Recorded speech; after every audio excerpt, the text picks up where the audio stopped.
Hello there, and welcome back to the Sleep Science. You're here again, tucked into that little bubble of time before the eyelids win. Tonight we drift into something both strange and secretive. An episode that sounds like it could have been whispered in the back corner of a Cold War briefing room. The tale of 3i/Atlas, and a remote viewer whose vision shook more than just a few quiet scientists. Imagine fluorescent lights buzzing overhead, a sterile room, a battered leather chair, and a single human being closing their eyes, letting their mind wander somewhere far outside the building's walls. But don't get too comfortable just yet, because if these stories hold even a sliver of truth, well, let's just say you probably won't survive this reality check without raising an eyebrow.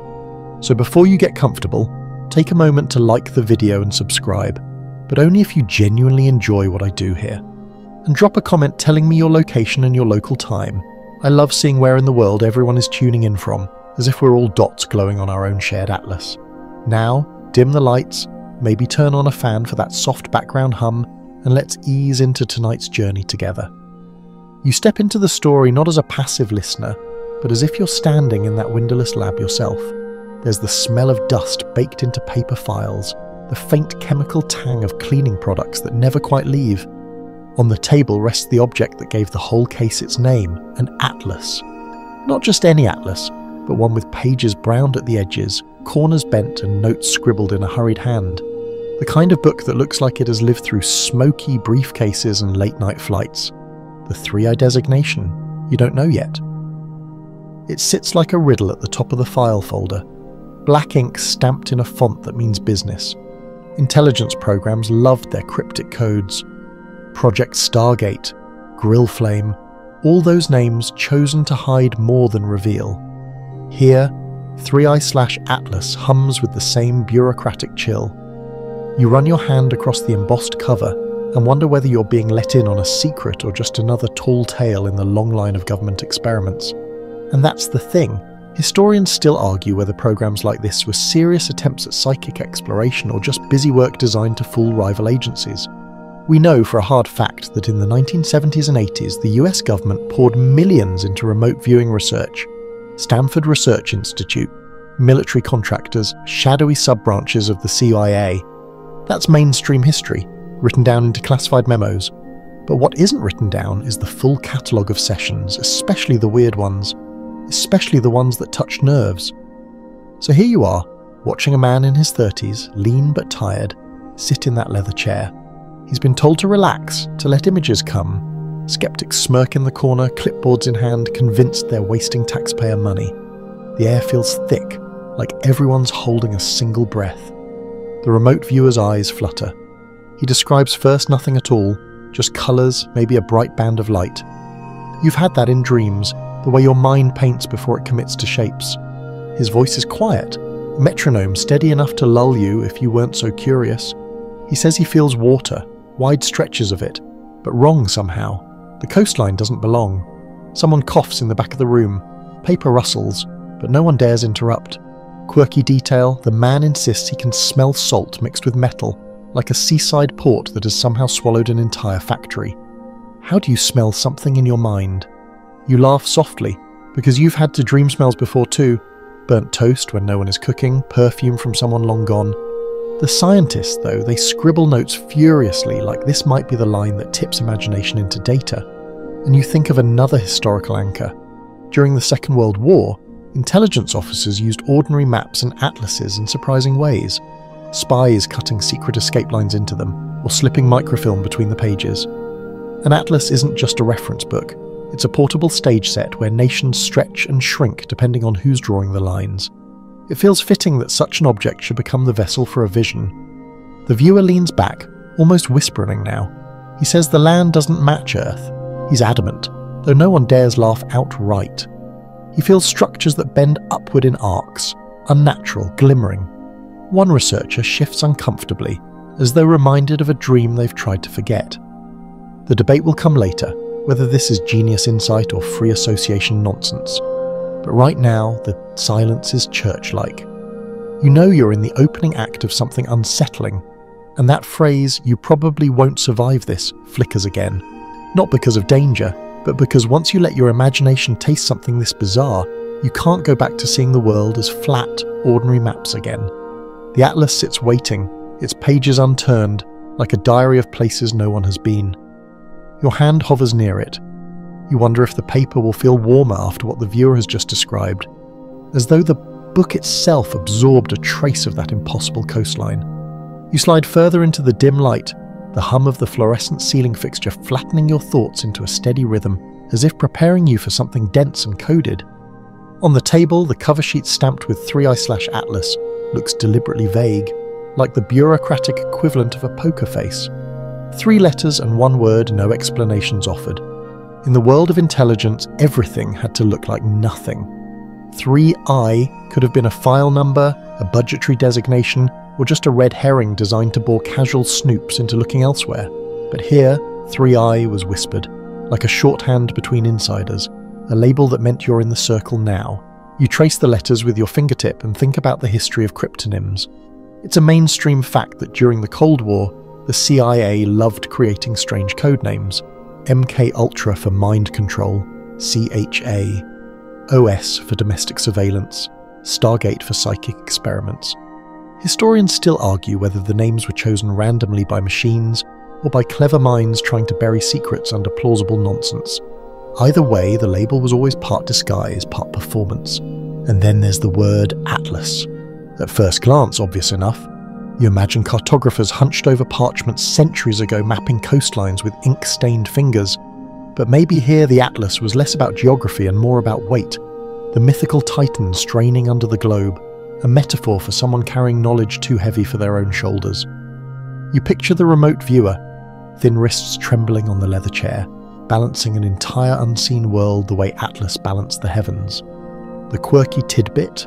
During World War II, the British actually slipped silk maps into monopoly boards sent to prisoners of war. That way, when you won the game, you could literally escape. The detail makes you smile, imagining a German guard raising an eyebrow as soldiers argued over hotels on boardwalk, unaware that the real prize was folded thin enough to slide into a sock. It's a reminder that maps have always been tools of survival, not just classroom wall art. The program file suggests that 3i didn't just refer to a project, but maybe to 3 targets, 3 incidents, 3 individuals, or 3 installations. No one in the room clarifies, but the way the scientists exchange glances tells you they all have their own guesses. You imagine them in after-hours bars whispering over watery gin about what the third eye might stand for. Insight? Installation? Intercept?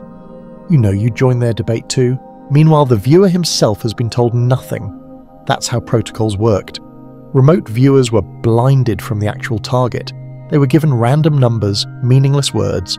The point was to reduce suggestion, though of course suggestion always seeped in anyway. Like a dream, it was impossible to fully separate image from expectation. The file notes in the margin, jagged pencil scribbles, say only, "Viewer responded strongly to Atlas trigger." You wonder what that meant. Did someone toss the word Atlas at him and watch his brain light up? Did the presence of a physical book jog something loose in the strange machinery of subconscious navigation? Your thoughts drift to another mainstream historical anchor. In 1570, Abraham Ortelius published the first modern atlas, binding maps into a single volume and calling it Theatrum Orbis Terrarum, the theatre of the world. You can't help but grin at the theatricality of it all. A remote viewer, sitting on stage in his own head, sketching out a theatre of some other world while tired scientists sat as the audience. The room seems to lean in closer as the session deepens. One clipboard is dropped, startling a few people. The researcher mutters an apology, cheeks red, but the viewer doesn't break rhythm. He murmurs about lines bending, coastlines folding, something that feels like water but isn't water. The scientists glance back at the atlas on the table, its corners scuffed like a book that had been dragged through airports and embassies. You picture them trying to match his dreamlike description to the rigid geometry of printed maps, like trying to force a cloud to fit inside a ruler. The tension rises not from fear but from anticipation. What if he stumbles onto something real? What if a man sitting blindfolded in a chair names a location that none of them should know about? Historians still argue whether this was ever successful. Some say remote viewing produced nothing but vague nonsense that could be bent to fit any situation, the psychic equivalent of reading horoscopes. Others insist there were hits, too precise to ignore, missile silos described, hostages located, submarines traced under the ocean's skin. You don't have to choose a side tonight. You just float in the not knowing, letting the uncertainty feel as soft as fog. And that's where the Atlas mattered, not as a literal book, but as a stage prop, a symbolic lure. The viewer's mind was supposed to travel after all. What better talisman than a book of roads and rivers, mountains and borders to coax the imagination outward? You glance again at the worn pages, knowing they'll open soon enough, that ink will try to capture something ink has never seen. Somewhere deep inside, you suspect the viewer himself felt it too. The sense of being carried along by something heavier than he could name, something as big as the earth itself. You settle deeper in your chair, the hum of the fluorescent light weaving into your heartbeat, and let that weight press on your own shoulders just for a moment. The chair creaks again as the remote viewer leans forward, elbows planted on his knees, hands loose as if holding an invisible sphere. You study him, this man who doesn't look like a mystic or a prophet, just another tired soul in a cardigan with hair thinning at the crown.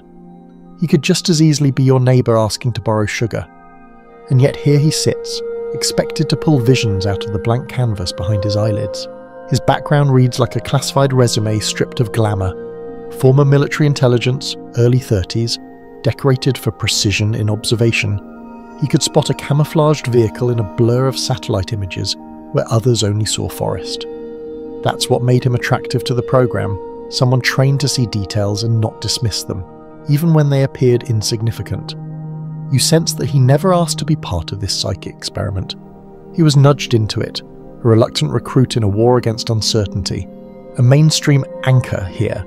In the early 1970s, the US Army and CIA really did recruit ordinary soldiers, intelligence analysts, even police officers, trying to turn them into remote viewers. It wasn't all robed psychics and incense. Often it was buttoned-up men and women who thought the whole idea was nonsense until a paycheck told them otherwise. The history books confirm the funding, the training sessions, the dull bureaucracy behind the strangeness. But quirks matter too. This viewer had a strange personal tick. He hummed when he concentrated, low and tuneless, almost like a refrigerator motor. He'd been teased for it in training, but the psychologist told him not to fight it. Sometimes the odd habits were the very things that anchored people into their altered states. Tonight, the hum fills the quiet like an organ note, drawing everyone's nerves taut. You watch the skeptical colleagues, the men with clipboards and the woman with her pencil tapping like a metronome. They are here because the protocol requires witnesses, but you can read their posture. Arms crossed, eyes darting to the clock. Their notes are laced with doubt before the session even starts. They don't believe in visions. They believe in paperwork, in deadlines, in funding reports. And yet, they're all here, late into the night, because some part of them craves the possibility. It's the same reason people buy lottery tickets or whisper ghost stories on camping trips. Even skeptics want a reason to lean forward. The viewer's breath slows, his voice, a notch above a whisper, describes impressions, not images yet, not whole, just textures. Smooth stone, bright glare, horizon feels wrong. You glance around and notice the researchers trying to keep their faces neutral, but the pen strokes grow faster. Historians still argue whether the government staff themselves believed in what they were doing. Were they genuine seekers of strange truths, or were they simply protecting budgets in the hope of squeezing one more year out of an experiment? Some accounts suggest scientists chuckled in private, convinced it was pseudoscience, but useful pseudoscience, because the Soviets were doing it too. That paranoia justified everything. The viewer swallows hard. His knuckles whiten. He says something about sound, not heard but felt, like vibrations running underfoot. You catch your breath, picturing him standing barefoot on an alien surface, sensing the hum of machinery beneath the crust. A detail too cinematic to ignore. And here comes the joke your sleepy brain needed. You imagine him blurting out that he sees a Starbucks on every corner, even in this mysterious landscape. A caffeine empire extending across time and space. You smirk quietly, because sometimes humour is the only thing that steadies nerves when someone claims to glimpse beyond the world you know. The hum from his throat deepens. The scientists glance at each other. The skeptical woman finally stops tapping her pencil. Something about the atmosphere shifts. The sort of moment when everyone realizes they've stopped breathing at the same time. Then quietly, the viewer says, "Not Earth." His voice doesn't shake, doesn't rise, just lands in the room like a dropped stone in still water. He insists again, "Not Earth." The words hang, absurd and undeniable, and the skeptics scribble faster. Not because they suddenly believe, but because if this transcript ever leaks, they want their names attached to precise notes. No one wants to be remembered as the one who ignored a warning. The viewer leans back, humming softer now. You watch his jaw unclench. For a moment, he looks less like a psychic and more like a weary soldier being asked to describe a battlefield no one else can see. His body knows the weight of duty, even when his mind is drifting untethered. It strikes you that his role is as much about theatre as about vision. He has to sound convincing, measured, disciplined. Otherwise, the scientists dismiss him as noise. He's walking the tightrope between dreamer and analyst, and you're right there with him, balancing on the same thin line. The chair squeaks again as he adjusts, and the hum in his throat fades. You feel the room's tension linger like static before a storm, everyone waiting for the next impossible phrase to break the air. The atlas finally makes its appearance, not as a casual prop this time, but as the centerpiece of the room. Someone in a suit carries it in carefully, like they're handling evidence, and sets it down on the table with a muted thunk. The book is large, old-fashioned, bound in cracked leather that smells faintly of dust and library air. Its edges are frayed, its pages swollen from years of fingertips pressing them flat. The spine creaks when it's moved, like a reluctant participant in tonight's experiment. You slide closer, eyes adjusting to the dimness. On the cover, the gold lettering has half flaked away, leaving only ghost outlines of words.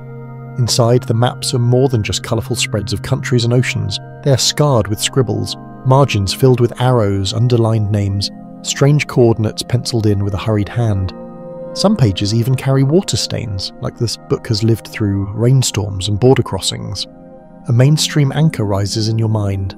The CIA and other intelligence agencies often collected ordinary objects, maps, books, photographs, then marked them up until they became something else entirely. In the 1960s, agents used atlases to smuggle notes or to highlight hot regions where surveillance was needed. What you're seeing feels like part of that lineage, except here the scribbles don't look strategic. They look frantic, personal, almost desperate. Quirky tidbit. In the 19th century, some people used family atlases as secret diaries, scribbling confessions in the white spaces next to mountain ranges or rivers. If you knew where to look, you could read about heartbreak in the Sahara margin or debts scrawled near the Andes. This atlas feels like it belongs to that tradition, as though someone couldn't resist leaking thoughts into the wide blank spaces of the world. The viewer is instructed not to touch it yet, but you notice his breathing hitch when the book lands. He hums louder, then steadies himself. He hasn't opened his eyes, but it's as if he senses the atlas's presence, like a tuning fork responding to vibrations. The scientists exchange another round of glances, some skeptical, some cautious. One scribbles, subject response immediate, note correlation. You lean in, half expecting the maps themselves to pulse, the ink to bleed into new shapes. The room has that hush, the kind of silence when everyone unconsciously agrees they might be in the middle of something extraordinary. And yet historians still argue whether moments like these meant anything. Were viewers reacting to subtle cues, shifts in body language, the scrape of chairs, the unspoken anticipation in the room, or were they truly latching onto some signal beyond explanation? The debate persists, unresolved, like a radio station that can never quite be tuned. The viewer murmurs suddenly, "Pages. Too heavy. Weight of stone." His head tips sideways, like he's listening for a voice no one else can hear. The scientists freeze their pencils. You can feel their skepticism being tugged at, thread by thread, though none of them would admit it. Then he says something even stranger. Maps don't fit. They bend. They don't stay still. You blink, because you've had dreams like that, globes spinning so fast the continents warp, lines refusing to hold. And maybe that's what he's seeing too, a book that doesn't behave like a book. The skeptic with the clipboard clears his throat, perhaps to ground the room back in reality, but the sound only makes the moment more fragile. The atlas sits there, radiating the same stillness as an unopened gift box. You can feel everyone waiting for someone to flip the first page, to reveal what secrets the annotations hold. Here's a joke to soften the tension. You imagine one of the maps opening to a doodle of a stick figure waving, or a childish Kilroy was here cartoon next to the Himalayas. Maybe the whole mystery boils down to someone really bored during geography class. You chuckle under your breath, though your shoulders stay tense. The viewer continues, voice quieter now. He describes rivers that vanish midstream, coastlines that end in abrupt cliffs, mountains floating above the page like hovering islands. It sounds absurd, dreamlike, but the scientists keep writing, pencils scratching frantically. You know they'll argue later whether to classify this as imagination or revelation. The atlas is finally nudged toward the viewer, its spine creaking open to a random spread. A map of Central Asia peers up, marked with circles and strange numbers. The viewer hasn't opened his eyes, but his hum shifts pitch, a subtle recognition.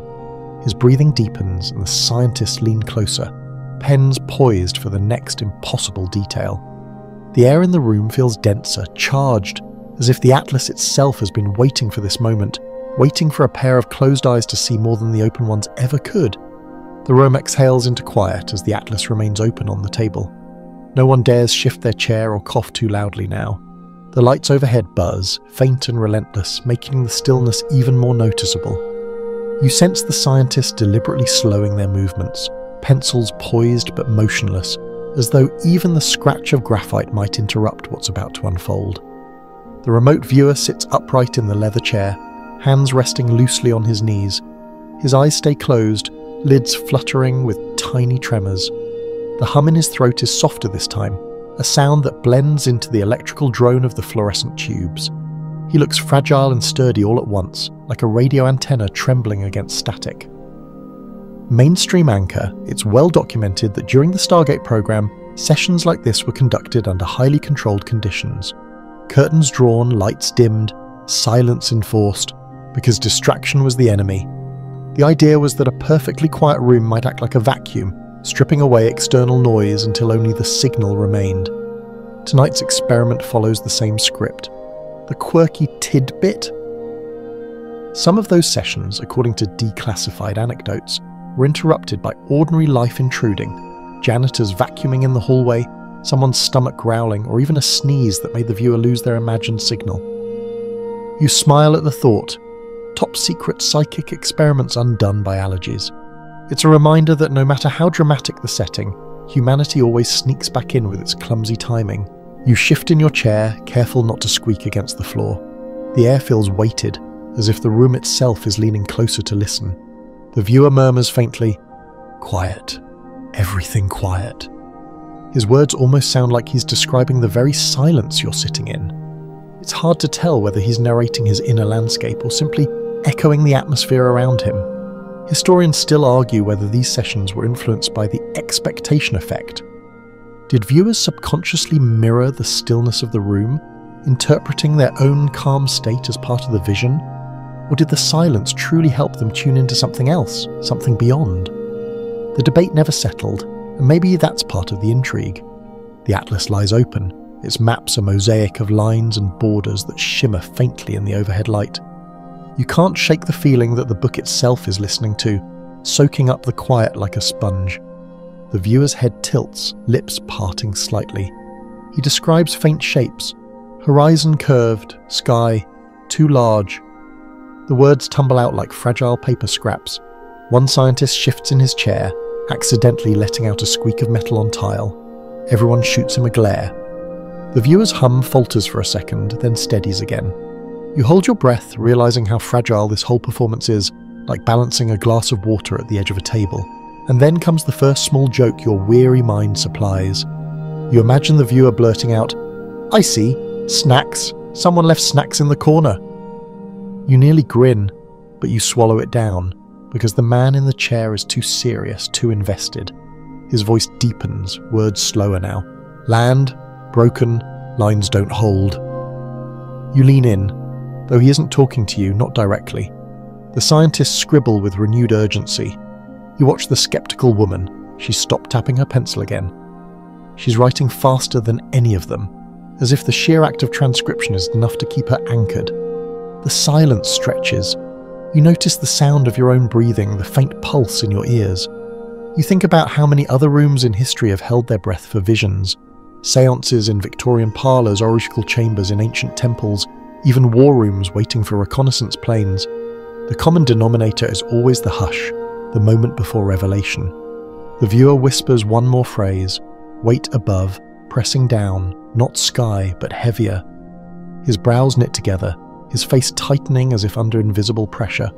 The hum in his throat deepens, almost vibrating through the air. The atlas pages rustle slightly, though no one has touched them. It could be the air conditioner, or it could be something else. You shiver, not from cold, but from the sense that the quiet has become alive, textured, almost intelligent. The silence itself feels like part of the experiment now, a co-conspirator with the book and the man in the chair. The silence fractures when the remote viewer suddenly breathes in, sharp and ragged, as if something has just stepped into his mind's field of view. His body stiffens against the chair, shoulders pressing hard into the worn leather. The hum that had been steady and low dropped away, replaced by a hesitant phrase. It's different. Coastline doesn't belong here. You lean forward, caught between curiosity and unease. The scientists freeze mid-scribble, pens suspended above their notebooks. You glance at the atlas spread open on the table. It shows Central Asia, a landlocked sprawl. Yet the viewer is murmuring about a coast, about water stretching far and restless. His words don't match the paper, and maybe that's the point. Mainstream anchor, explorers throughout history have often sketched coastlines long before they were accurately mapped. Think of Columbus describing islands that didn't exist, or Viking sagas speaking of Vinland in the west. Maps once served as guesses as much as records. Hearing the viewer describe a coastline that isn't on the atlas feels like you're sitting in the middle of one of those half-mythic discoveries. Quirky tidbit. In the Middle Ages, some maps were decorated with sea monsters because cartographers didn't know what lay in the uncharted waters. Creatures with fins, tusks, and menacing smiles sprawled across the margins, warnings as much as filler. You can almost imagine tonight's session producing a new monster, scribbled not in ink but in the margin of a man's mind. The viewer's voice grows steadier, though his brow tightens as if the images resist being spoken. Tall, curved, structure, not natural. His hand twitches in his lap, fingers curling, like he's trying to grip the outline of something intangible. He insists it doesn't fit, that it's wrong, that the angles curve in ways no human architecture does. Historians still argue whether moments like these were genuine anomalies or simply products of suggestion. Was he describing an alien coastline, or was he subconsciously influenced by the thick, mysterious atlas on the table? The debate hangs unsolved, like a coin spinning endlessly without choosing a side. You feel the tension in the room spike. One of the scientists shifts his chair too quickly, the squeal of metal against tile snapping everyone's nerves. A cough erupts in the corner, awkward and human, before the quiet seals itself shut again. But the moment has already been punctured. The viewer presses forward anyway. His voice drops lower, strained. Light, reflecting off. Surface, too sharp, can't breathe. Words come clipped, as if his mouth can't keep up with the images. The scientists scribble frantically now, their skepticism temporarily drowned by urgency. You glance at the atlas again, its Central Asia spread unchanged. And yet, in the dim light, the blue rivers winding through the land look eerily like veins. The inked mountains, jagged and black, resemble the arcs the viewer describes. Your tired brain makes the connection unbidden, a trick of pattern-seeking, but the effect is unsettling all the same. You can't help but think of a joke to cut through the intensity. Maybe what he's really describing is the world's strangest shopping mall, all curves and bright lights, complete with an endless food court. The thought makes you smirk for half a heartbeat before the gravity of his words pulls you back. The viewer's breathing grows heavier. His head tips forward, chin nearly touching his chest, and his voice becomes a whisper. The air doesn't move, but everything vibrates. His hands clench into fists, and for a moment, you're not sure if he'll bolt upright or collapse. The scientists exchange glances, tight and worried. Even the skeptical woman with the fast pencil looks unsettled now, her tapping long forgotten. It isn't about believing or not believing anymore. It's about the raw presence of the man in the chair trembling with an image none of them can see. The atlas pages rustle faintly again. You swear no one touched the book, and yet the sound is there, delicate as a breath. You shiver, Not from the air conditioning, but from the suggestion that something invisible is leaning into the room. And just like that, the first vision has flickered into being. A coastline erased from the earth you know, and a structure that doesn't belong, described in fragments, in whispers, in breaths that catch like radio static. The scientists will argue about it later, but for now, the silence feels heavier than the leather-bound book on the table. The words "not Earth" still hang in the stale lab air when the scientists glance down at the atlas again, desperate to anchor themselves in something solid. The viewer, head bowed, breath shallow, insists he's describing a place that doesn't exist on any map. And yet, one of the researchers points nervously at the margins, at a penciled circle near the Caspian Sea. It's just a shape on paper, but it feels like the first thin bridge between his vision and the printed world. Mainstream anchor, the Caspian Sea itself, is a fascinating choice, because for centuries mapmakers couldn't agree whether it was a lake or an inland sea. As late as the 18th century, some atlases showed it connected to the Arctic Ocean by mythical rivers. Even emperors demanded corrections. History reminds you that what we think of as settled geography was once a matter of constant revision. The viewer's warped coastline suddenly doesn't feel so out of place. The quirky tidbit arrives unbidden. In 1929, Turkish scholar Piri Reis's map was rediscovered, a fragment showing South America, and what some claim to be an ice-free Antarctica. Fringe theorists latched onto it as proof of lost civilizations or ancient aerial surveys. Serious historians still argue whether the map was simply an imaginative projection or something stranger. You think about how the viewer's description of curved structures might, centuries later, end up sparking the same fevered debates. The scientists whisper now, though they try to keep their voices low.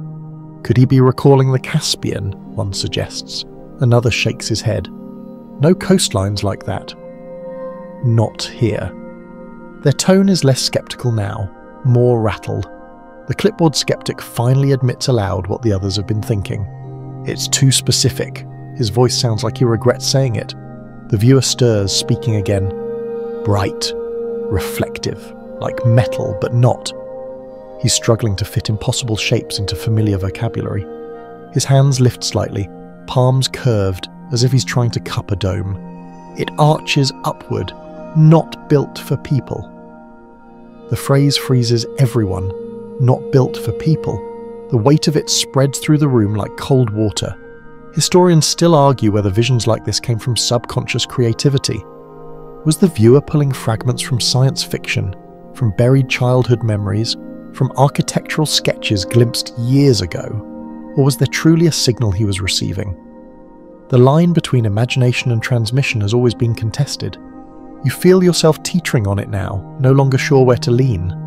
The atlas lies open, its Caspian coastline ordinary and familiar, yet your eyes can't stop searching the lines, hoping to catch a hint of the impossible structure hiding in plain ink. The scrawled coordinates in the margin seem to wink under the fluorescent light, daring you to decode them. And your sleepy brain, ever helpful, offers a little joke to keep things tolerable. Maybe the structure he's describing is just an extremely ambitious Soviet water park, complete with domes and slides abandoned before anyone could enjoy it. You picture scientists earnestly writing possible alien megastructure, while kids in swimsuits tumble down slides in the background. The thought steadies you for a moment, though your shoulders remain tense. The viewer presses on, voice cracking slightly. Ground feels hollow, echoes when I walk. His brows furrow deeper, and his lips tighten, as though the pressure of the unseen place is physically pressing against him. The room grows colder, or maybe it's only your nerves amplifying every draft of air. The skeptical woman with the pencil scribbles a line in bold strokes. Subject reports hollow ground, metallic arcs, Old's coastline inconsistent with maps. She underlines it twice. You realise she isn't skeptical anymore, at least not in this moment. She's documenting something she doesn't want to forget. The atlas waits, mute and inscrutable, its paper flat against the table, but you swear the longer the viewer talks, the more the ink lines look unstable, like they might start bending to match his words. The boundary between map and mind grows thinner, and somewhere in that thinning space you realise history has always been shaped by visionaries. Sometimes cartographers, sometimes explorers, sometimes mystics. Whether right or wrong, their lines on paper dictated how the world was seen. Maybe tonight is no different. The room grows heavier as the viewer drifts deeper into description, his voice cracking with effort. He grips the arms of the leather chair, knuckles pale, as though he's anchoring himself against a tide no one else can feel. "There's something beside the structure," he whispers. "Not part of it. Smaller. Flickering." His eyelids twitch rapidly, like someone in the middle of REM sleep. The scientists lean closer. Pens scratch furiously. You glance at the open atlas, its map still showing the Caspian's familiar contours, but you know what's being described doesn't belong here. It's too strange, too fringe. He swallows hard and continues. The light moves like fireflies, but heavy, mechanical. He grimaces, clutching his temple. It hovers, changes shape. His words drag out like threads pulled from a stubborn fabric. Mainstream anchor. You think of the Hestellan lights in Norway, well-documented glowing orbs that have baffled scientists for decades. They appear, hover, split into smaller pieces, and vanish. Photographed, measured, yet still unexplained. Here's the uncanny echo. His flickering mechanical lights sound almost like a cousin to that phenomenon, though tonight's lab session is thousands of miles away. The quirky tidbit hits you. In the 1600s, some scholars insisted comets were actually cosmic beacons, lanterns carried by angels to guide the planets. The idea sounds bizarre now, but back then it was a serious debate. You can't help but smile at the thought that maybe tonight's vision is just another entry in humanity's long catalogue of luminous mysteries. Historians still argue whether these lights, in real life or in visions, are natural plasma, experimental craft, or tricks of the mind. That debate threads itself into the lab now, invisible but tangible, like static buzzing just beyond hearing. The viewer stiffens again. His voice drops lower, ragged. It watches. The word freezes the room. Even the skeptic with the clipboard sets his pen down, spine rigid. You shiver, because the phrase carries an eerie weight, less a description of shape, more a feeling that cuts through the quiet like a blade. Someone clears their throat, trying to ground the mood, but the sound only makes the silence afterward more suffocating. The viewer's hands twitch as though grasping invisible dials. He mutters, "It shifts, colour, but not colour I know. Not red, not blue, in between." His voice falters. His whole body looks tense enough to snap. And here's where your mind offers a quick joke for relief. Maybe he's just describing that awkward LED bulb your neighbour bought on sale, the one that claims to be daylight, but instead turns the whole room into a dentist's waiting office. You chuckle softly in your head, because humour is sometimes the only way to process a colour that doesn't exist. The scientists scribble faster again, though their eyes reveal something else now, uneasy. They're trained to dissect data, but this isn't data, it's a dream bleeding into the margins of a map. The viewer trembles once more, then slumps slightly, his breathing erratic. "It knows. I'm here," he says through clenched teeth. His words hang in the air like frost. You realise you've tightened your shoulders against the leather seat, bracing as though the invisible watcher could also notice you. The atlas sits current, its annotated margins glaring like riddles. For a flicker of a second, you imagine the drawn coastlines wriggling, redrawn by an unseen hand. The maps too seem to be listening. You think of explorers centuries ago, sketching sea monsters in the blank corners of their maps, not because they'd seen them, but because the unknown demanded a shape.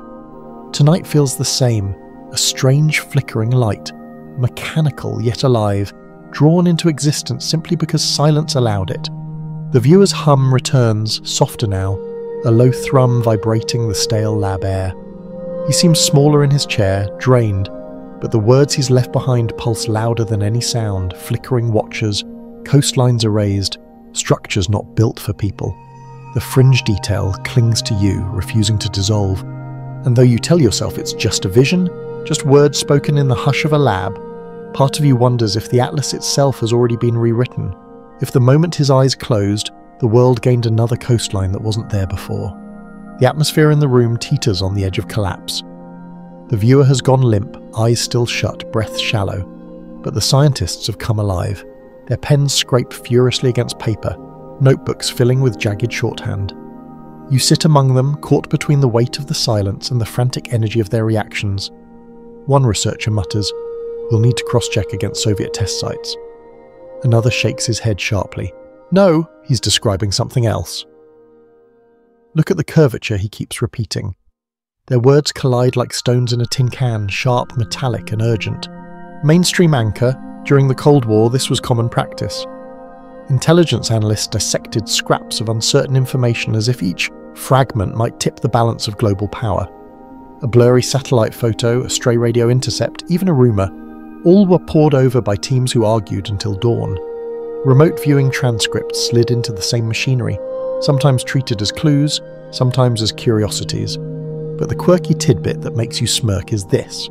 One declassified memo from the 1970s shows that some sessions produced descriptions of Martian canals, complete with sketches of little dome structures. Analysts kept the drawings anyway, stuffing them into folders alongside serious intelligence. Imagine being that intern years later, opening a file expecting missile schematics and instead finding doodles of Mars resorts. Still, historians argue whether these transcripts were filed sincerely or out of bureaucratic obligation. Were the analysts true believers, or just civil servants covering themselves in case the impossible turned out to be real?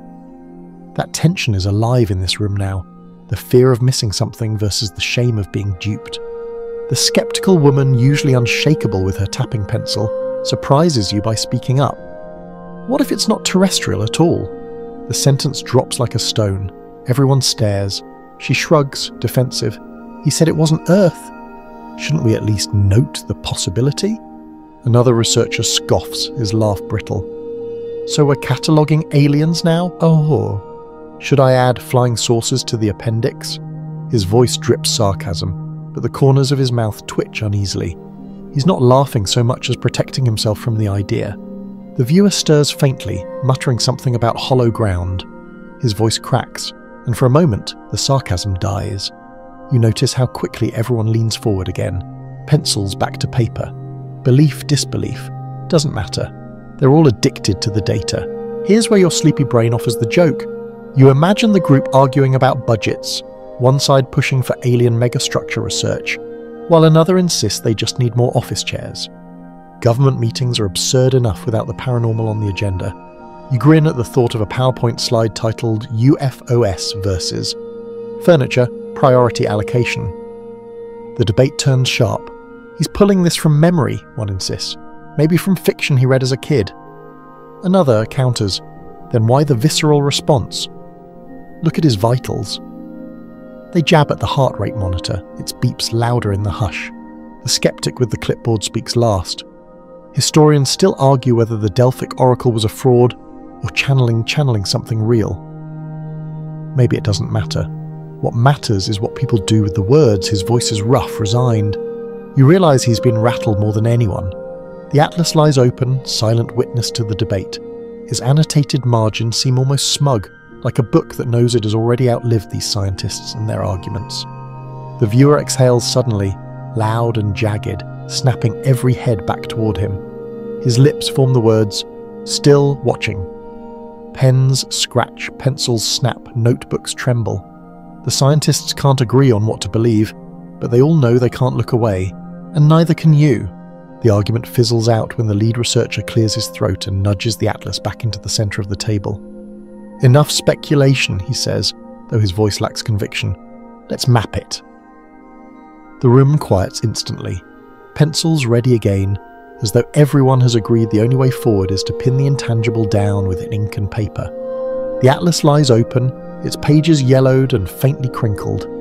The scientist flips carefully until the book settles on a spread of oceanic charts, the kind dotted with faint latitudes and longitudes.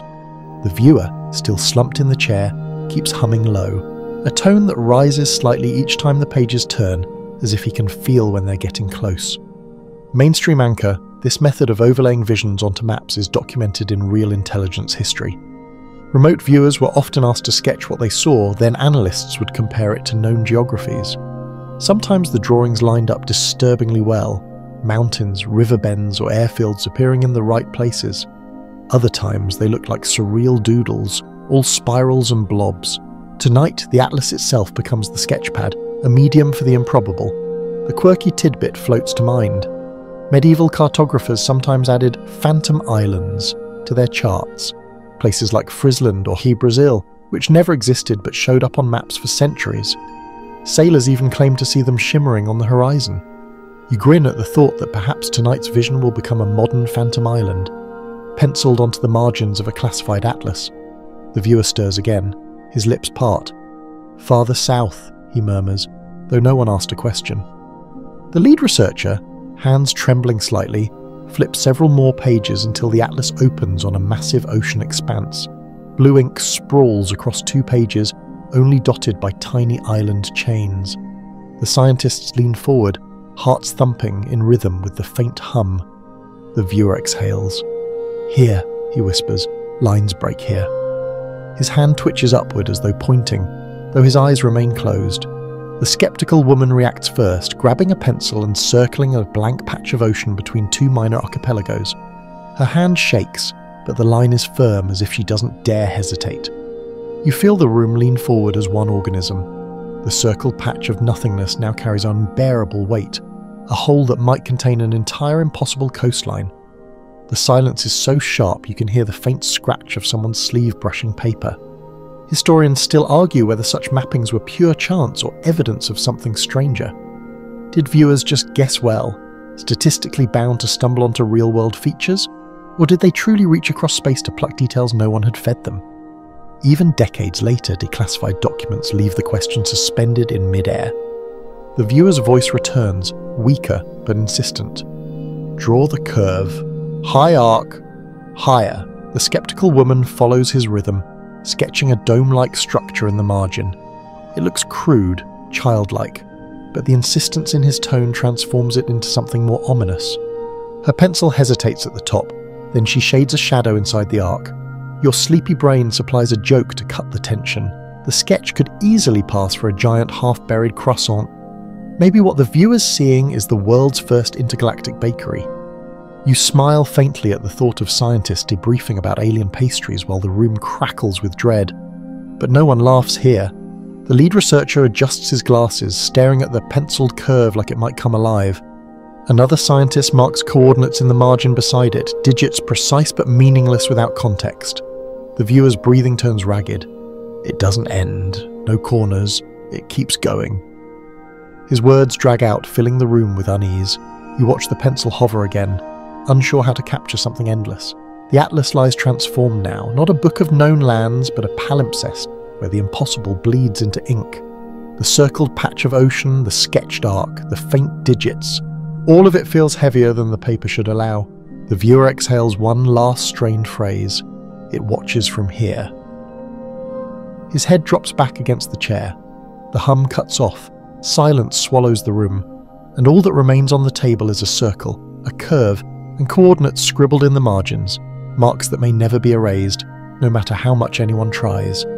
The atlas doesn't look like an ordinary book anymore. It feels more like a device, heavy, humming with unseen charge, though no machine parts are inside.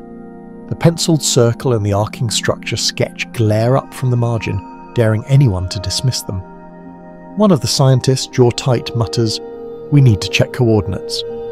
His pen hovers, then scrawls a string of numbers in the corner of the page. The remote viewer stirs faintly, still slumped in the leather chair. His lips form broken syllables. Not right. Doesn't match. Shifted. His tone is weak, almost apologetic, as though the numbers don't sit correctly on the page.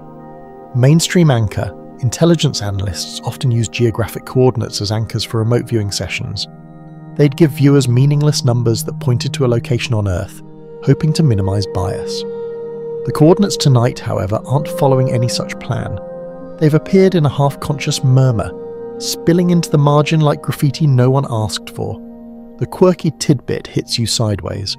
In 2012, a tiny Pacific island called Sandy Island was erased from maps when satellites proved it didn't exist, even though it had been marked on nautical charts for decades. Scientists joked it was a phantom island that retired. You grin faintly, because tonight's phantom coordinates might be birthing the opposite, a land that shouldn't exist but suddenly insists it does. The researcher taps at the digits nervously, comparing them to a printed grid at the bottom of the page. His brow furrows deeper, Then he swears under his breath. They don't land anywhere, he says. Not on this projection. Not on any projection. Historians still argue whether odd coordinate sets recorded in declassified files were mistakes, transcription errors, or something else. A handful even suggests they pointed to locations off Earth, lunar features, Martian valleys, anomalies in space. The debate lingers unresolved, as though the universe itself refused to clarify. The viewer suddenly jerks upright, eyes still closed but voice firmer. "Wrong grid," he says.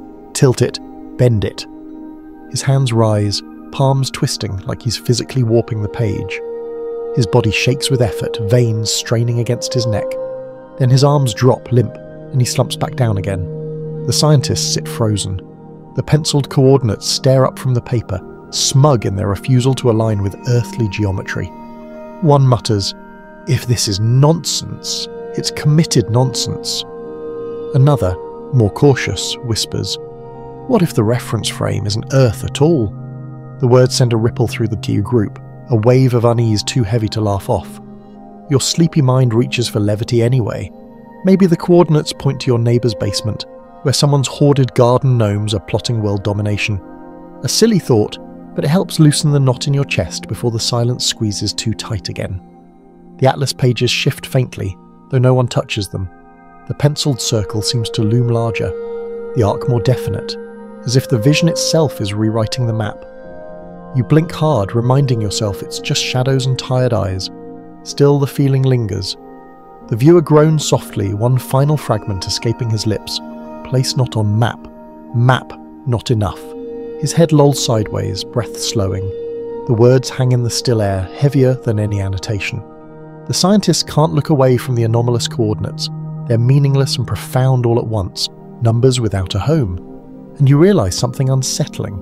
Sometimes the most disturbing thing isn't what fits neatly on a page, but what refuses to fit anywhere at all. The atlas lies open with its impossible markings, but the scientists aren't satisfied. Their training won't let them stop at mystery. They need to test, to verify, to poke and prod until the uncertainty gives way to data, or collapses under its own weight. One adjusts his glasses, muttering, "We'll cross-check the coordinates." His voice is shaky, more eager than confident. The lead researcher flips through binders stacked against the wall, pulling out charts and satellite images. Sheets spread across the table, a paper blizzard under the fluorescent hum. You can almost hear the rustle of maps growing louder than the viewer's shallow breathing. Mainstream anchor.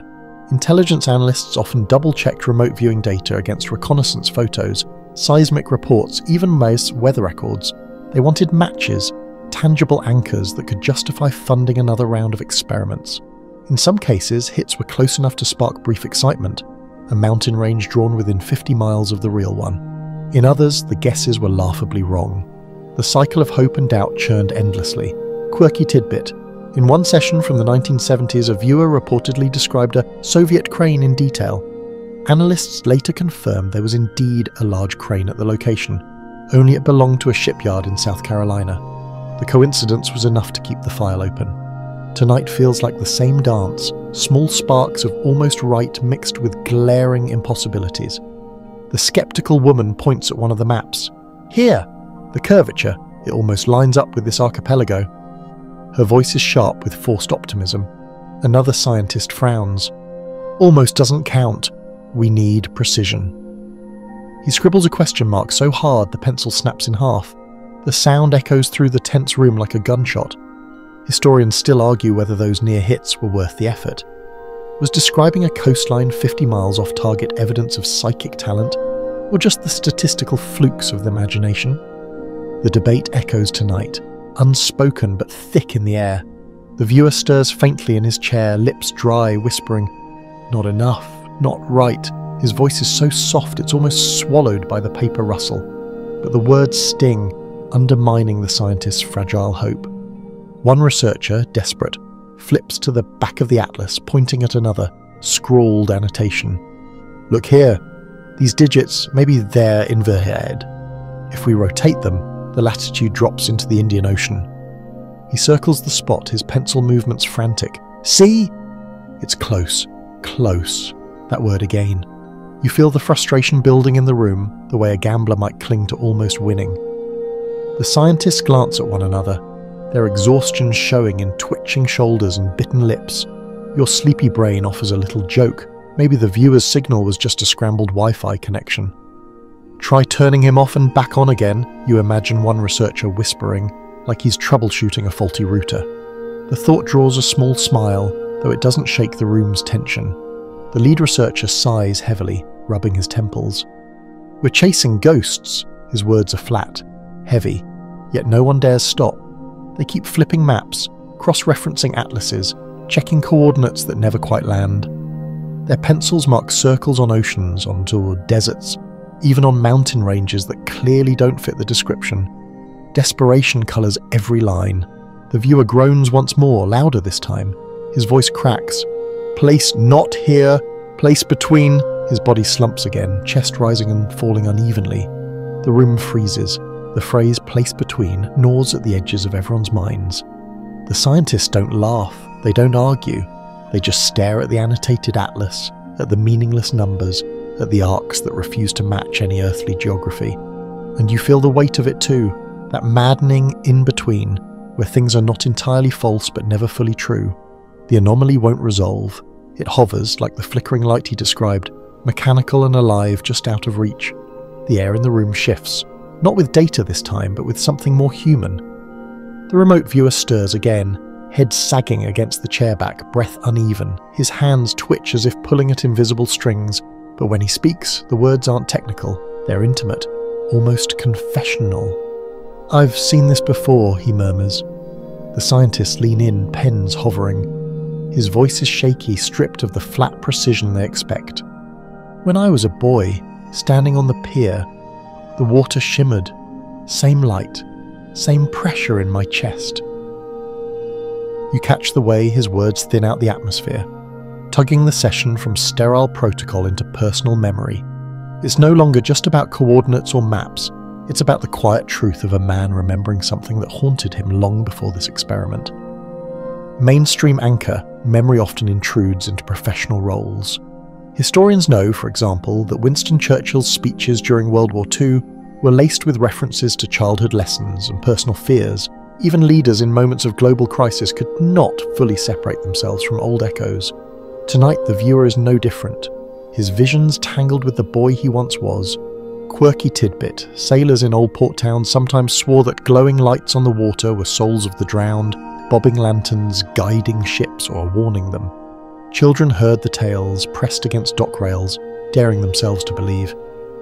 You picture the young version of this man hearing such stories, staring at flickering reflections, trying to decide if the world was ordinary or not. Historians still argue whether personal memories contaminate or enrich accounts like these. Do they distort the truth, overlaying visions with autobiography? Or do they reveal hidden connections, deep roots linking one person's life to broader mysteries? That very tension hangs in the stale lab air. The viewer's voice cracks. "It was the same curve above the water. I thought it was just a dream then. But it's here again." His face tightens, pain visible even through closed eyes. He clutches the chair arms, fingernails scraping the leather. The scientists exchange worried glances. This isn't the kind of data they can chart neatly in the margins. One starts to write, then stops. Another lowers his pencil altogether. For the first time tonight, they seem almost guilty, as though intruding on something too private. And your mind, craving a little release, tosses in a joke. Maybe the poor guy just saw a carnival Ferris wheel across the bay as a child, its lights smeared by mist. You picture him decades later, describing an alien ark while in reality, it was just teenagers riding in squeaky carriages. The image makes you smile, though only faintly, because the weight of his voice won't let you laugh fully. He inhales sharply, chest rising high, then drops his head forward. "I can't tell them apart anymore," he whispers. "Memory or vision, real or signal, it all feels the same." His words are ragged, confessional. The room goes still. The atlas lies open but ignored. For once, no one is scribbling, no one is arguing. They're just listening. To him, to his trembling confession, to the human truth that bleeds louder than coordinates ever could. And you, sitting in the low hum of the fluorescent lights, feel it too. The quiet weight of memory, the way old images come back in half light, blurring into dreams. It's intimate, unsettling and strangely familiar.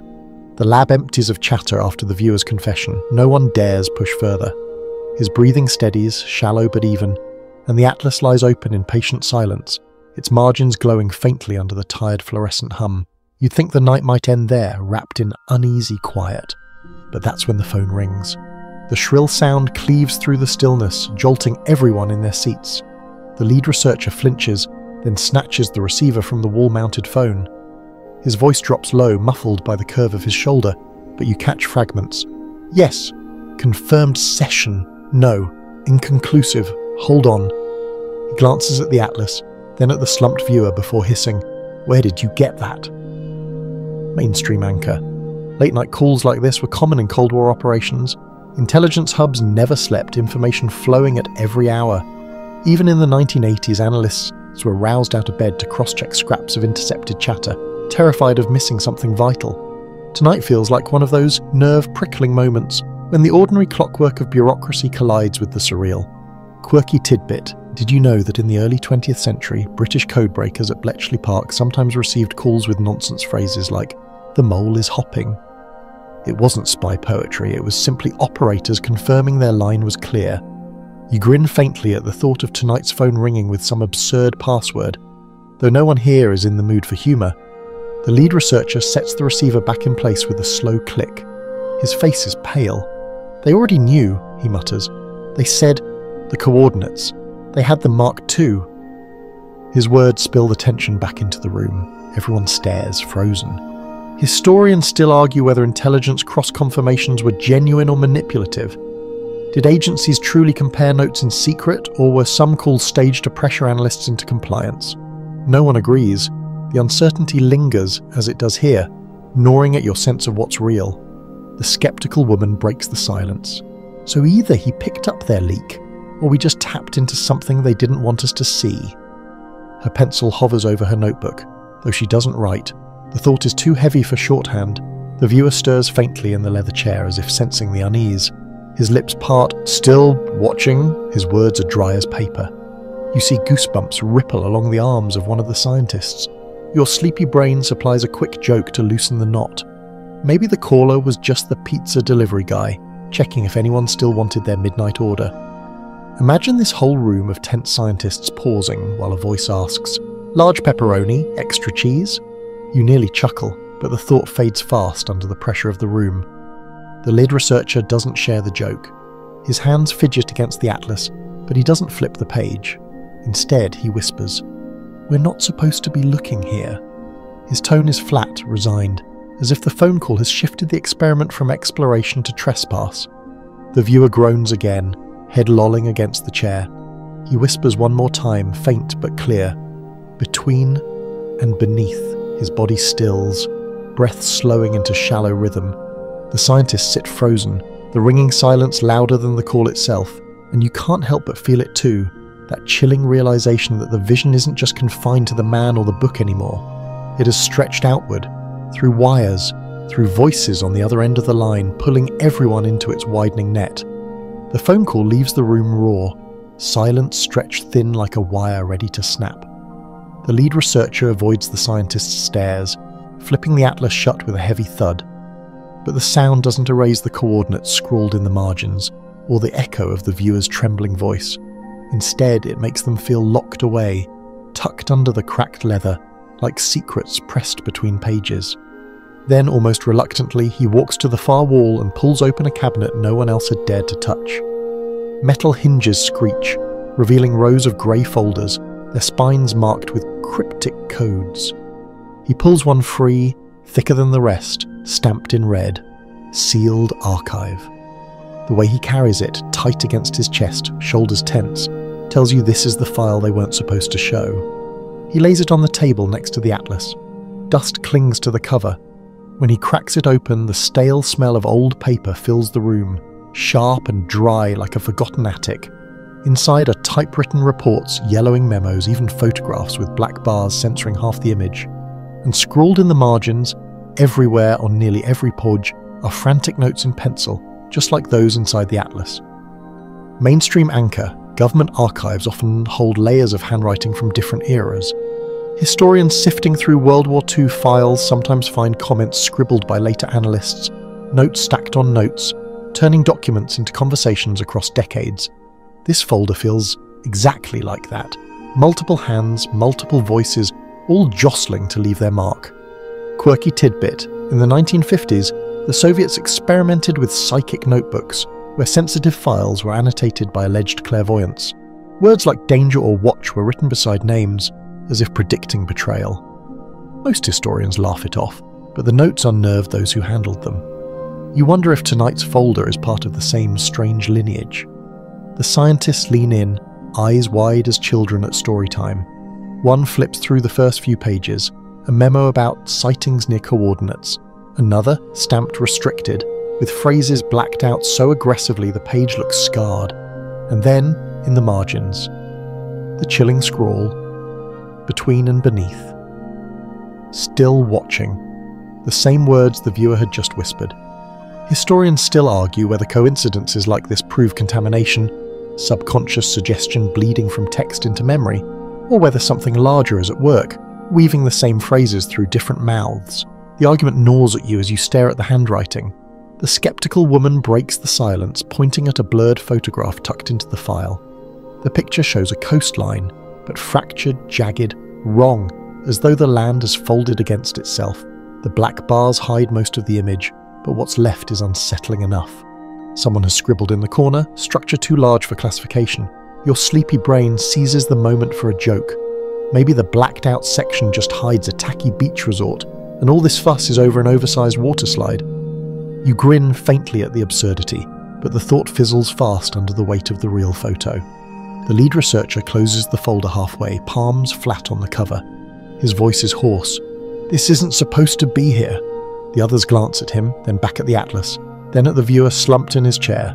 No one argues. The sealed archive sits like a second atlas, a book of margins, scribbles and shadows. Together, they feel like siblings, bound by the same unseen author. The viewer murmurs in his sleep-like trance, voice nearly lost. Still there, still watching. His words braid themselves with the scrawled handwriting in the file, until you can't tell which came first, the vision or the archive. And as the room sinks back into silence, you realise the sealed file hasn't clarified anything. It's only deepened the mystery, widened the rift, and whispered the same chilling truth. Some knowledge isn't filed for clarity, it's filed for containment. The sealed archive remains open on the table, its censored pages and scribbled margins daring the scientist to read deeper. But something shifts in the room, a sense that what's locked inside those pages isn't just confined to government cabinets anymore. The information has leaked, like water through cracks in a dam, spilling into the wider world where folklore and rumour thrive. One of the younger researchers hesitates, then blurts out, "I've seen this online." The room turns to him. His face reddens, but he presses on. Forums. Message boards. People talk about structures in the ocean, curved, glowing. They even use the same phrase, between and beneath. The lead researcher frowns dismissive.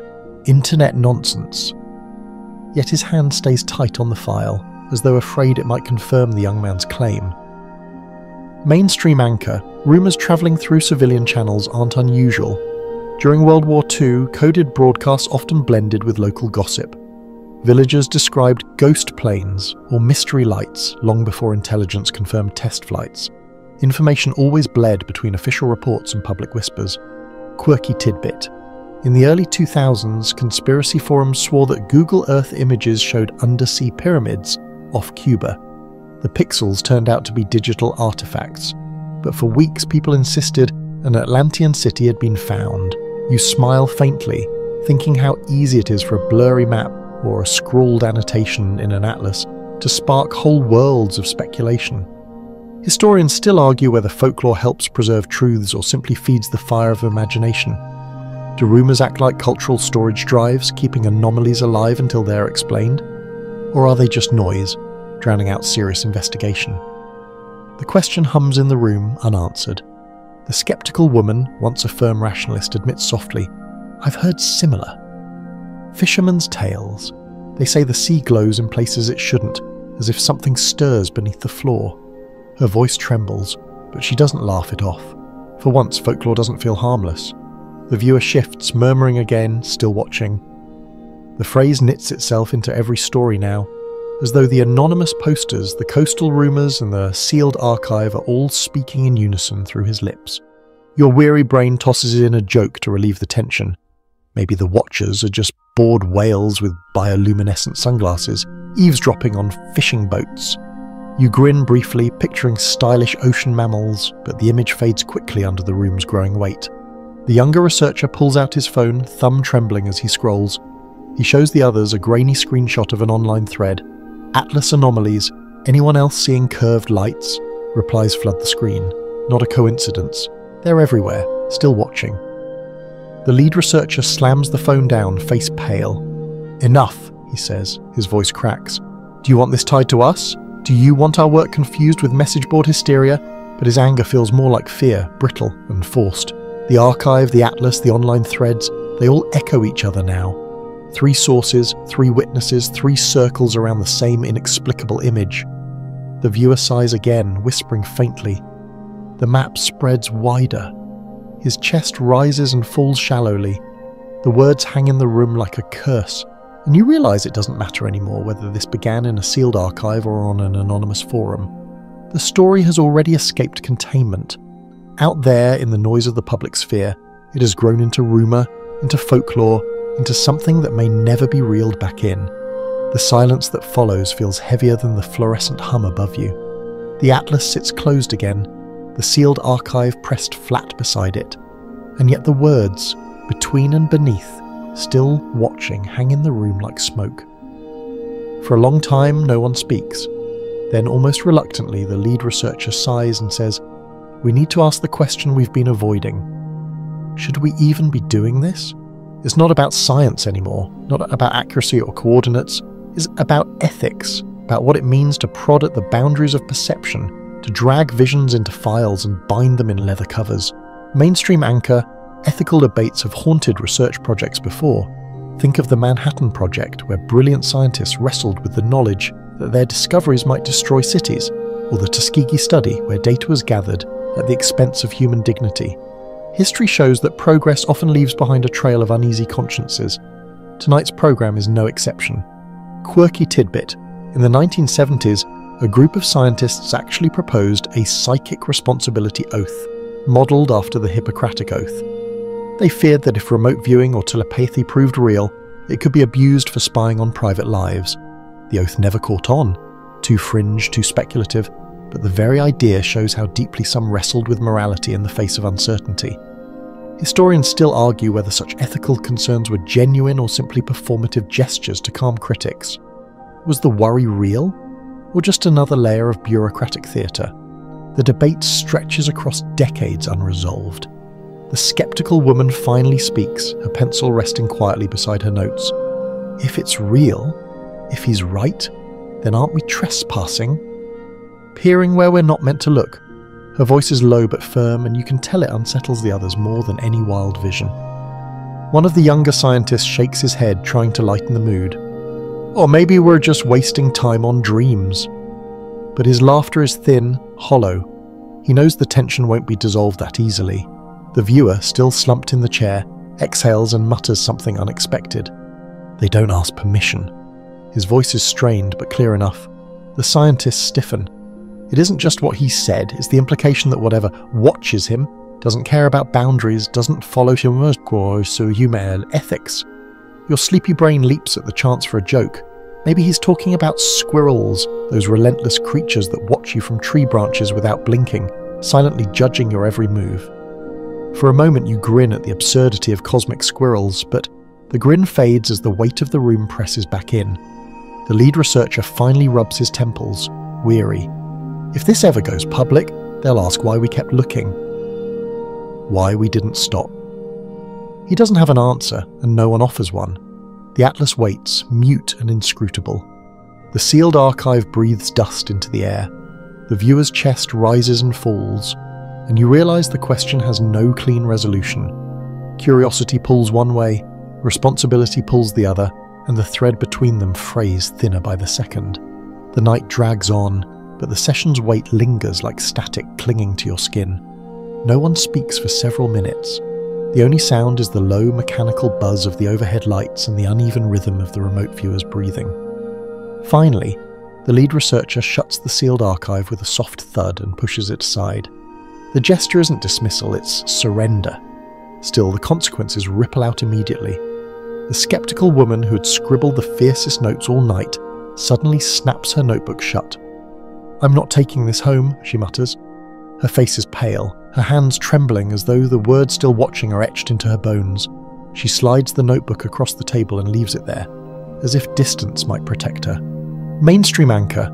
Throughout history, people in research programs have distanced themselves when projects grew too strange or dangerous. Some physicists left the Manhattan Project after Hiroshima. Some biologists stepped back from genetic research when cloning debates erupted. History shows that knowledge can fracture teams, scattering those unwilling to carry the weight. Quirky tidbit: in 1937, a British archaeologist reportedly abandoned a dig after workers claimed to hear breathing from an unopened tomb. He returned weeks later embarrassed, but the story stuck. Sometimes the strangeness itself is enough to push people away. You can't help but smirk at the thought of a respectable scientist saying, "Sorry, I quit because the tomb was too spooky." The image cuts through the tension, if only briefly. Historians still argue whether moments like this, when teams split apart, mark the collapse of bad science or the suppression of real discoveries. Were these departures acts of integrity or cowardice? The debate feels alive in the lab tonight, whispering around the hunched shoulders of tired researchers. The viewer stirs, mumbling, "Not gone, just quieter." His words ripple across the room like a chill draft. The scientists stiffen, pens hovering mid-air. Even unconscious, he pulls them back to the edge of belief. Another consequence unfolds in the team itself: suspicion. The younger researcher who had mentioned online forums glances at the lead scientist, then at the archive. His jaw tightens. "How long have you had that file?" The question drips with accusation. The lead scientist doesn't answer, and the silence speaks louder than denial. The atlas too feels changed. It's no longer a research tool, but a liability. A heavy object too dangerous to be left on the table. One man actually closes it with the flat of his palm, as though afraid of touching the annotated pages directly. The leather creaks, but the pressure in the room doesn't ease. Your tired brain tosses in a small joke to ease the suffocation. Maybe they should just check the atlas into the library Dropbox, overdue fees and all, let some student deal with it. You imagine the bewildered librarian stamping it with a cheery "returned," while whispers of "still watching" trail in the background. The thought makes you smile faintly, though the air remains heavy. The lead researcher finally speaks. "We don't discuss this outside this room, not the file, not the atlas, not tonight's session." His voice is brittle, but firm enough to stick. Everyone nods, though uneasily. You can see the cracks spreading already, the way whispered doubts and private fears will fracture their cohesion once they leave. The viewer exhales, a long sigh, and slumps deeper into the chair. He looks smaller now, diminished, like the vision itself has drained him hollow. Whatever consequences fall on the team, they've already fallen hardest on him. And you realise the ripple effect is only just beginning. It isn't only about notes in margins or coordinates that don't match. It's about the slow erosion of trust, of certainty, of sleep. The atlas may close, the file may be sealed, but the watcher, whatever it is, remains. The lab feels thinner now, as though the walls themselves are retreating from what has been said and shown. The viewer slumps in his chair, pale but breathing steadily, as if his body has abandoned the vision while his mind still lingers somewhere else.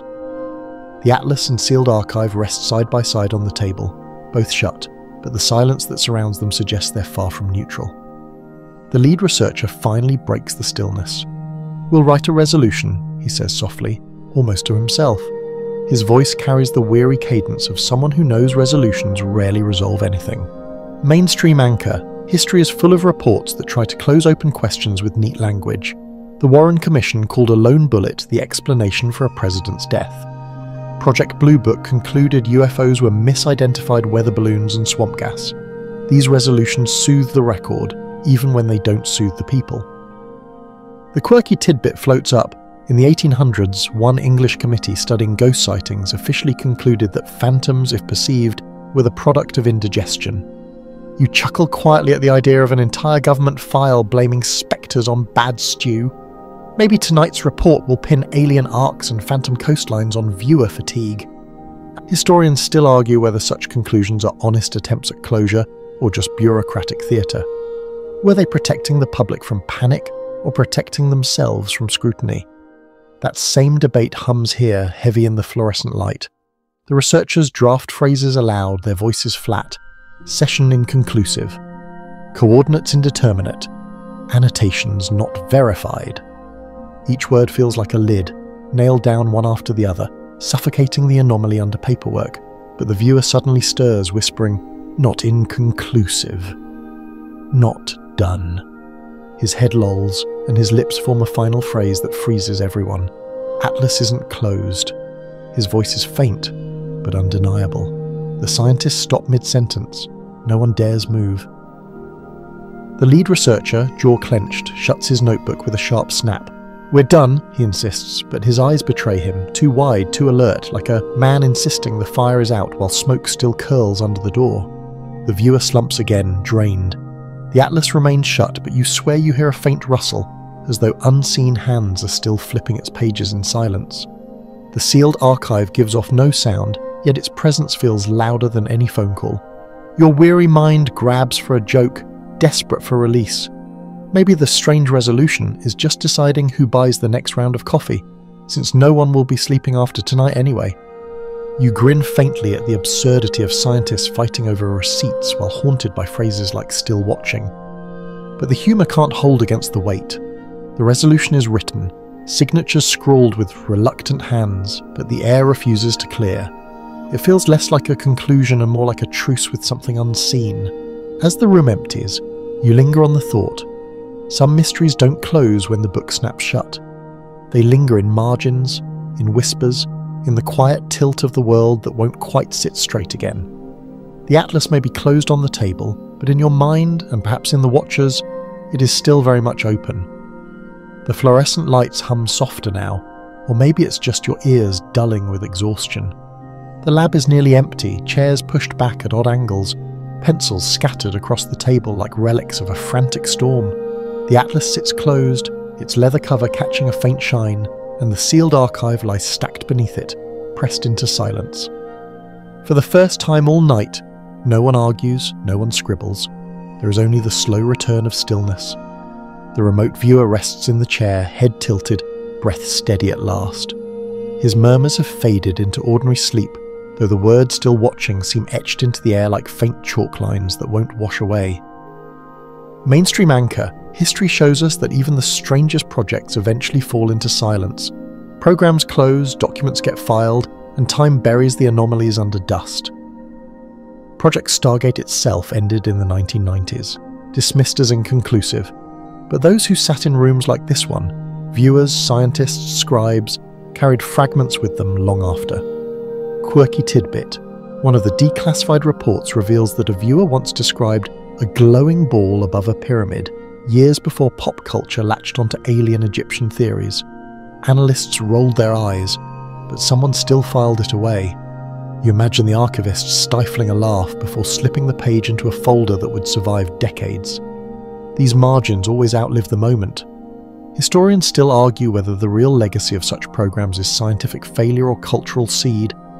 Did they truly glimpse something beyond maps and margins, or did they simply plant ideas that would echo forever in rumour, folklore, and stories like this one? The lab grows quieter still. The atlas doesn't open again. The archive isn't touched. You feel your own breathing slow, your shoulders loosen, the edges of wakefulness blur. The tension that has held for hours begins to melt, replaced by the soft pull of drowsiness. And here, as the weight of the night eases, your mind softens into the final wind down. Imagine yourself outside the lab now, stepping into cool night air. The hum of fluorescence fades, replaced by the steady rhythm of crickets. The sky above is wide, too wide, yet strangely comforting. Stars scattered like the same annotations you saw in the margins, each one glowing faintly. They don't press, they don't watch, they simply exist. Your body feels heavy in the best way, like a stone finally allowed to rest on soft earth. The questions that gnawed at you in the lab, about watchers, coordinates, strange coastlines, recede into the distance. They are no louder than whispers, no sharper than the rustle of leaves in the dark. Breathe in slowly, feel the coolness enter. Let it linger, then release, long and easy, as though exhaling the last fragments of unease. The atlas is closed, the file is shelved, the night is yours again. You can picture the viewer too, finally asleep, his breath steady, his body still. Whatever visions linger, they no longer disturb him. He's folded into the quiet just as you are now, safe in the dark, free from the hum of lights and the weight of margins. Let your thoughts drift like slow waves, soft and unhurried, washing over the shoreline of your mind. The world feels vast, but you don't need to map it tonight. You only need to rest, to let the quiet cradle you. So close your eyes if you haven't already. Sink into the stillness, let the watcher fade into story. Let the atlas stay shut. You are safe, you are calm. You are drifting now between waking and dreaming, carried gently towards sleep.